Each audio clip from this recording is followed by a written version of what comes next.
You'll need a few things. WoW export from here. Thank you to Marlemin and Kreitner for making this and maintaining it. Click download for Windows and install. Then go here and download the add-on called Xnalara IO Tools. Go down to Releases, scroll down, download this zip file and save it in a designated folder for all your Blender add-ons. Open WoW export. You can click here to direct it to your installation folder on your computer. This didn't work for me today for some reasons, and if that happens to you too, you can use the Battle.NES CDN. Click this and select the current game version. Wow, this got so many cool new features. I've been away for 2 years, coming back to WoW export and finding it so sleek and intuitive, that was a wonderful surprise. We're going to make a character, so click the character tab up here. Pause the animation of the hyperventilating blood elf. Build your character just like you would in the game. Race and customizations here, gear in here. You can also import a character, and the best, you can save a character. And then you can find it under My Characters forever. So I made this guy for us. Hit Export GLTF. When you get this green notice up here, click View in Explorer. Keep this window open and open Blender. I like making a character collection into which I drag everything or work. This is actually saved in my default file. To make a new collection, select the Sync collection, click this icon, name it whatever. You can drag and drop your character, the GLTF file, directly from this window into Blender. Click Import GLTF. Let's make him face us. Hit A to select everything. RZ-90, enter. And we want to apply rotation and scale to avoid many issues in the future. With everything still selected, hit Ctrl A to open the Apply menu. Hold on Alt so your next action applies to all selected objects, and hit Rotation and Scale. The GLTF automatically creates this collection in the outliner. I don't like it, so I get rid of it. Right click, delete hierarchy. And since I have the Kalterian with everything in it just hanging out there in the open, I'm going to move it to my character collection. A to select everything, M like mother, and move to the character collection. I'm going to be cleaning the armature, and I don't want to accidentally select the body parts while at it, so I'm going to disable the selectability. Hold down Shift, click the arrow by the armature, that disables the selectability of everything under it. Then I click only the arrow and I can select the armature alone. Save your file paranoidly and often, it still crashes once in a while. To arrange this armature, we're going to use the add-on we downloaded, Xnalara Mesh. Let's activate it first. Edit, Preferences, Add-ons, there's this arrow here, click Install from Disk, navigate to where you saved it, click it, and hit Install from Disk. In the search bar, type Xnalara and make sure it's ticked. With this done, click your armature. I just realized we do need to have the body parts active for this. So hold on Shift, click and click again on this arrow so the body parts are selectable. Click the armature, Shift click any body part, File, Export, Xnalara, ASCII, save it under whatever. Now we can get rid of this armature, we don't need it anymore. Goodbye. Hide the character collection, File, Import, Xnalara, ASCII, navigate to where you saved it. This yellow body part means that Blender can't find the texture. In this case it doesn't matter. Hit X to delete it. Left click and drag the armature into the character collection, and we can get rid of this one because we don't need it. Delete hierarchy, open the character. To connect all the body parts to this armature, hit A, then hold on Shift and click the armature. See it highlights a brighter yellow. That means everything is selected, but the armature is the active object. Everything will be parented to this. Hit Ctrl P to open the parent menu and set parent to with empty groups. And now if I select the armature and change to pose mode up here, let's say I select this bone, hit R to rotate, now I can pose the character and do whatever I want. Theoretically we're done with the armature, however I find it very uncomfortable at this state, so I do some cleanup. If that's not your thing, you can skip right to the mesh cleanup part. Let's make sure I don't click the mesh every time I try to click the armature, so hold on Shift, click this arrow, and then without Shift, click it again. Now we can select only the armature. The armature and bone information lives in the Properties panel under the Data tab. We have bone collections here. Currently this is grayed out, but if I switch to pose mode, I can do stuff with these collections. What I like doing with them is get rid of all of them by hitting this minus key, click plus to create a new collection, name it main, hit A to select all the bones and assign. Now all my bones are here, and I can start moving them and making collections to hide unneeded bones and so on. We'll do that in a moment. I find the bone colors that Xnalara makes unhelpful, so I like to get rid of them. Hit A to select everything, go to the bone panel, open viewport display, hold on Alt to make sure what you do applies to all the selected bones, And under Pose Bone Color, click the drop menu and hit Default Colors. Go back to the Data tab now. There are several bones that can really confuse us because they are tiny, invisible, overlapping, don't seem to do anything or constrain other things. Luckily they're stupidly named, so we can find them quite easily. Make sure you're in pose mode, hit Alt-A to make sure nothing is selected. Then go to Select, select Pattern, type in *_P and tip case sensitive. To move all those selected bones, hit M like Mother, New Bone Collection, call it What the Fudge, Create, and click the eye to hide it. To select the next set of weird bones, go to Select, select Pattern, type in *, enter. If you didn't select anything, they've either been moved or they don't exist in your case. Next, let's hide all the bones that currently do nothing. It takes a bit of experience to learn to identify them, but a good rule of thumb is they don't seem to be connected to any specific body parts, like those. If I select them and hit G, you see they move nothing. So I hit N like Mother, make a new bone collection, call it Do Nothing and Create, and hide it.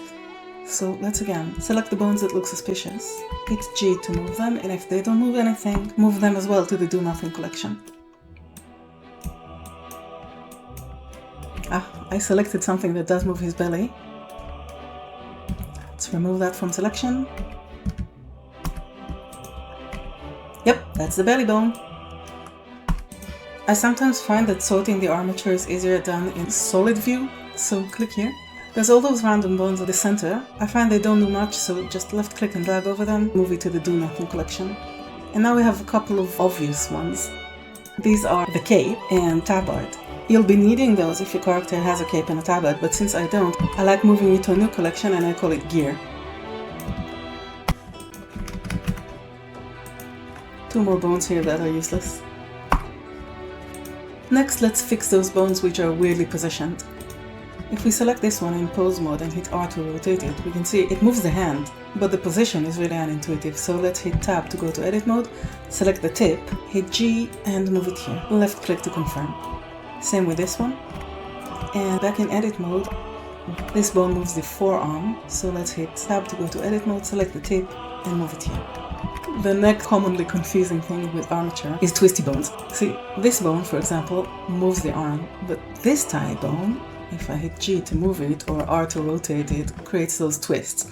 These are usually used for animation. They're excellent for fixing weird poses and artifacts which are very common with Blender WoW art, so I like to keep them in their own collection. I've only ever seen twisty bones in the limbs, meaning arms and legs. Currently, they also always appear as the small ones, so they're easy to find.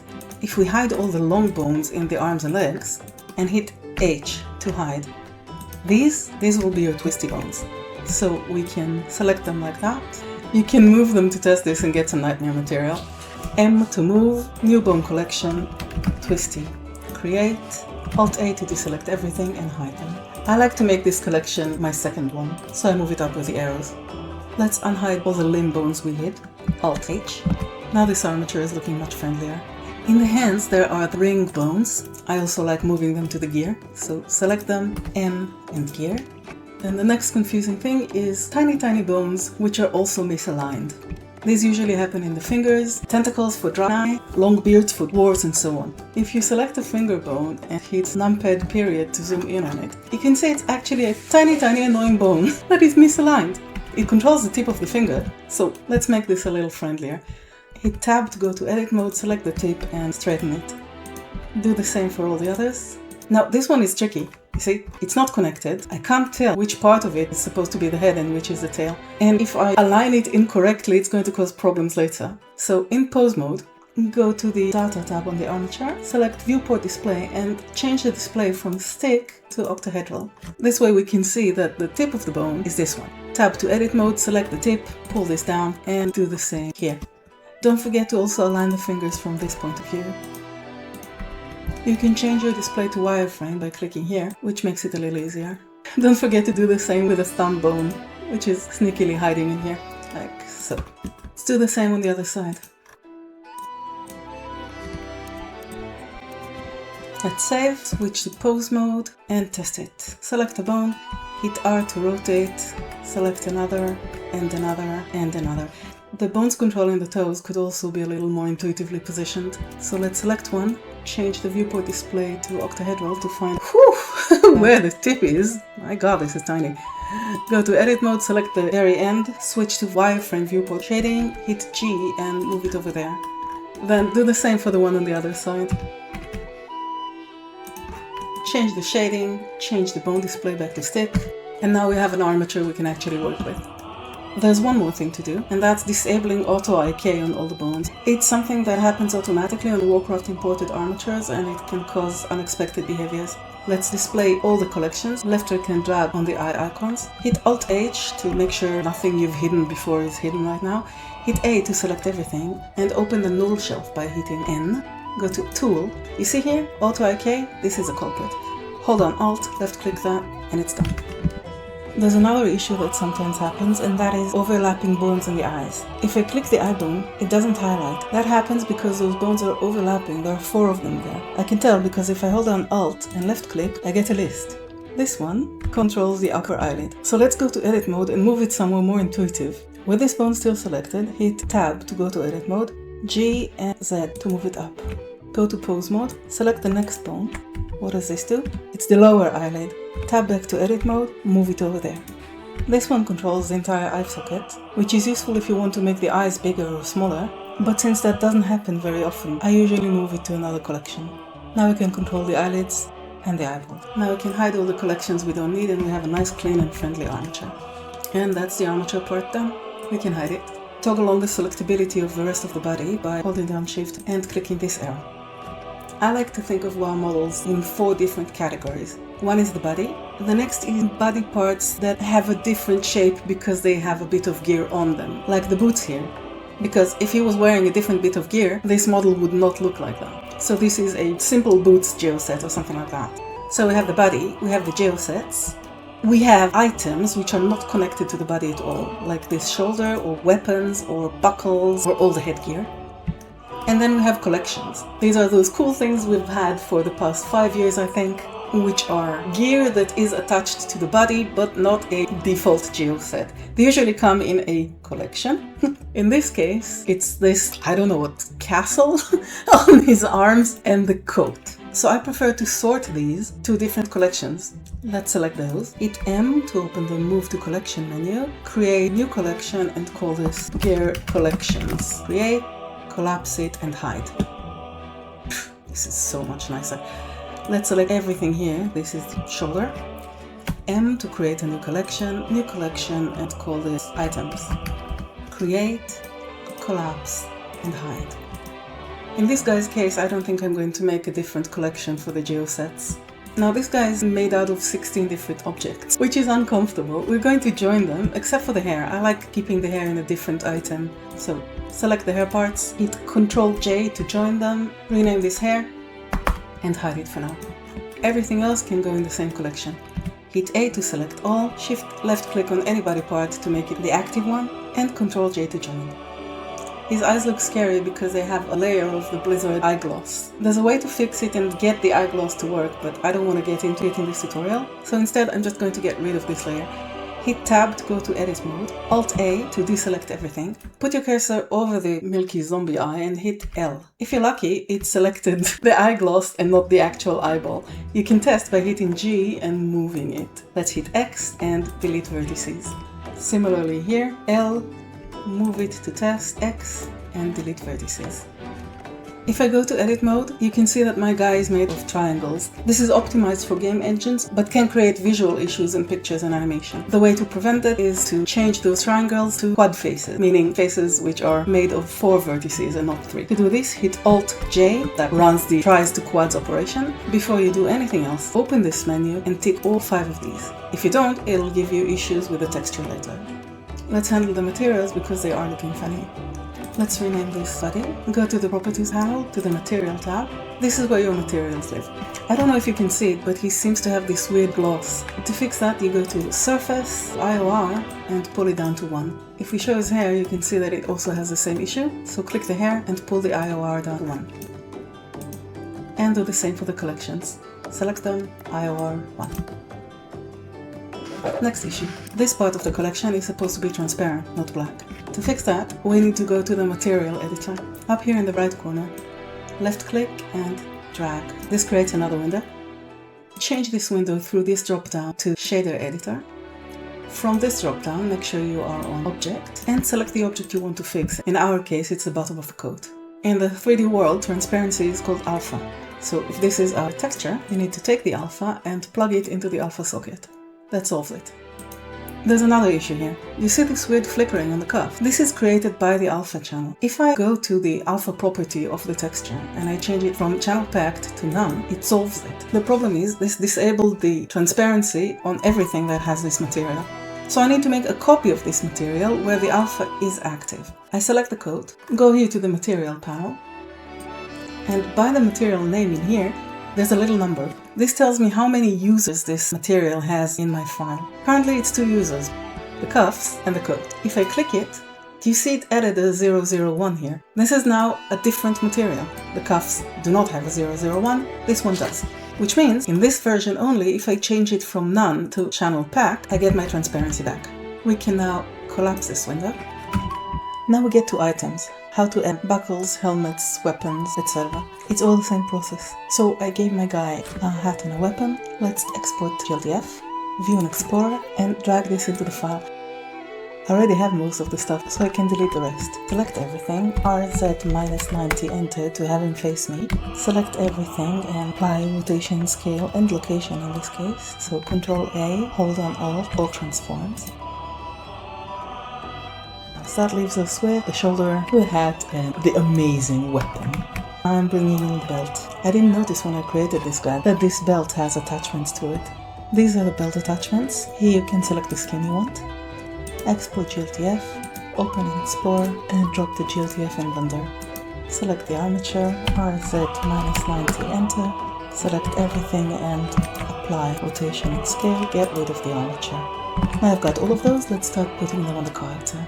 I can get rid of this useless collection, right click, delete hierarchy. I can even hide the armature for now so it doesn't distract me. Let's hide them and take a look at them one by one. Does this look too small for you? It looks too small to me. Oh dear, that's a tiny buckle. Right, let's take it, position it where it needs to be, rotate it to fit his stomach, it's one magnificent belly, and scale it to make it a more appropriate size. Now that I'm happy with the way it looks and with its scale, I'm going to again Ctrl A, apply all transforms. Let's quickly fix the material on it. Material panel, select the material, take the IOR down to 1. Let's the belt down. Head. Put it in place. We'll take care of the clipping hair in a moment. Ctrl A, apply all transforms, fix the IOR. Next. Ooh! Ah, that fish. He's going to be slapping people with it. Let's put it in place, pretty much where he would hold it. Apply all transforms and disable the IOR. So, the shoulder. Originally, I recorded how to make this model look like it does in the game with all the glow and everything. However, that added a full hour to the tutorial, and also it wasn't something that could easily be replicated on other items. So if you have questions about that, drop by my server, ask me to stream about it, and I'll demonstrate. Let's pretend that I fixed this on screen. Take the shoulder and position it. Apply rotation and scale, the materials are already taken care of. Now it's time to bind those to the armature, because right now, if I move our guy, none of those objects move with him. So each one of those objects needs to have a bone it will move with. I want the shoulder to move with the shoulder bone, but I also want it to be able to move on its own, to scale it, to rotate it, whatever. For this I'm going to use an existing bone. Remember the do nothing bones we moved to this collection? Hang on, I'll switch to solid view to better see it. Take this collection on. One of those 3 bones will probably be a good bone for me to bind the shoulder pad to. Select the armature, switch to pose mode, select this bone and move it. You see one of those bones moves with the collar bone. Here's how you attach the shoulder to it.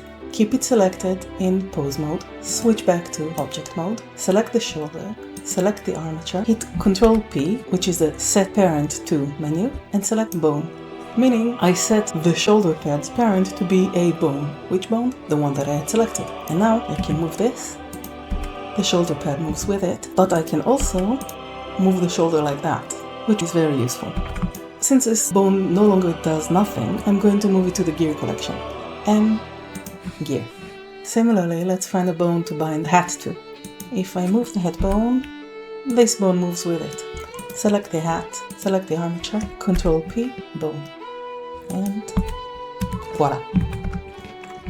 Let's take this bone, move it to the gear collection. This bone might work nicely for the buckle. I just want to make sure that it moves with everything it should move with. The belly, the pelvis. So, does it move with the belly? No. Does it move with the pelvis? No. So that doesn't work. You know what? I think I could just bind the buckle to the belly bone. Click the buckle, shift click the armature, Control P, bone. This is adorable. And the amazing weapon. I could bind the fish to this bone, but just like the shoulder, I want to be able to move it separately from the hand. Since I don't have any convenient bone, I can make one. Let's select the main bone collection where this bone is, hit Tab to enter edit mode, select the tip of this bone, hit E to extrude. I made this nice new bone. However, if I move it, it drags the hand bone with it. I don't want that. Sorry, let's disconnect it. It will still move with the hand, but it will not be welded together. Hit Alt P to clear parent, and then select disconnect bone. Move it where you want, hit Tab to exit edit mode, and test to see that it moves with the hand bone. Since it does, let's select this bone and bind the fish to it. Keep the bone selected, switch to object mode, select the fish, select the armature, Control P, bone. Now that all the gear is bound to the armature, we can move it to the same collection, hide the armature for comfort, and change the last two things that need to be changed. 1. The hair is clipping through the hat. 2. The fish color doesn't go well with the outfit. We need to push the hair into the hat. Thing is, I don't want to edit the hair mesh and destroy it forever. I want this to be reversible. The way to do this is called shape keys. If you select the object, go to Properties, Data tab, Shape Keys, click twice on the plus icon. One is the basis shape, second is the shape key. Sometimes they're also called morphs. Whatever changes I make to the mesh right now in edit mode are going to be stored here, and I can turn them on or off. To make sure my changes are stored in the shape key and not the basis, make sure that the shape key is highlighted here. You can even rename it. They can also be stacked and mixed. Take a look. Let's edit his nose a bit. Now he's got this nice boxer nose. If I want to add another shape key, a different one, I need to click the plus again. Rename it to whatever, make my edit, and now I can mix and match them. Make the nose a little less, make the chin a little less, make the nose a little more. And there's something most people miss. Do you see this value? This is how active your shape key is. It only goes up to 1, but if you change the max, it will go up to 2. So even though I edited his nose to be bigger, if I pull this to minus, I can give him a tiny, tiny evil nose. This guy is going to win all the beauty contests. Let's hit Tab to go to edit mode, grab that part that's picking out, and move it inside. Instead of selecting all those vertices and moving them manually, I can tell Blender to move everything that is close to my vertex at a certain radius along with it. This is called proportional editing. Click here to turn it on. It's only available in edit mode. If I hit G now, everything moves and new people get really confused with that. When that happens, zoom out, hit G again, and notice this huge circle.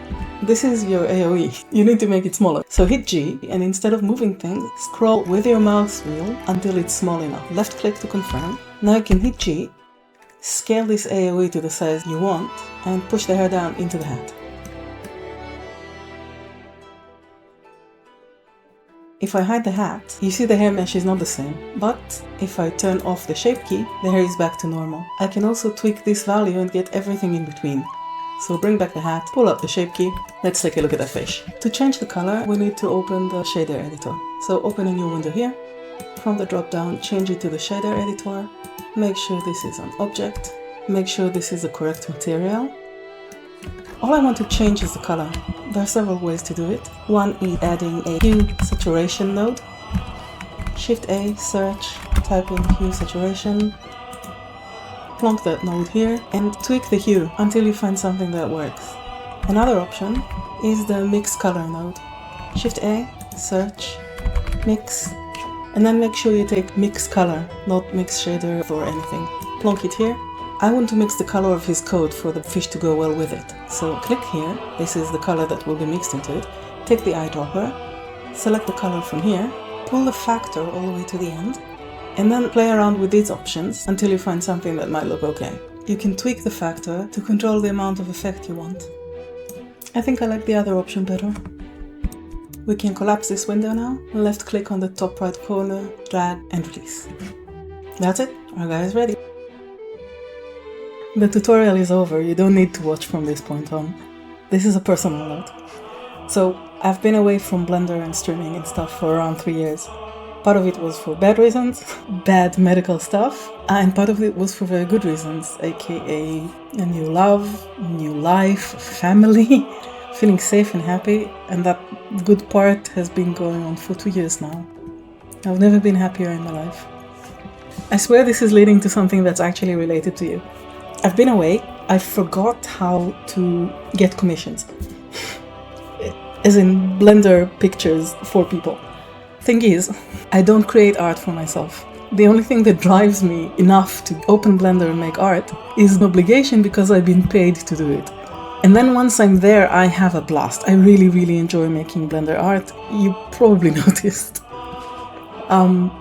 But I don't know how to get commissions anymore. I don't need commissions for a living. I need commissions to give me an excuse to do what I love. So if you learned something from this tutorial, I'd be grateful if next time you or someone needs a commission, send them my way. I would be very happy to have 2 commissions a month, which means I can go very slowly, go nuts with my perfectionism, and have a regular excuse to play with Blender. And you would make me very happy. Thank you.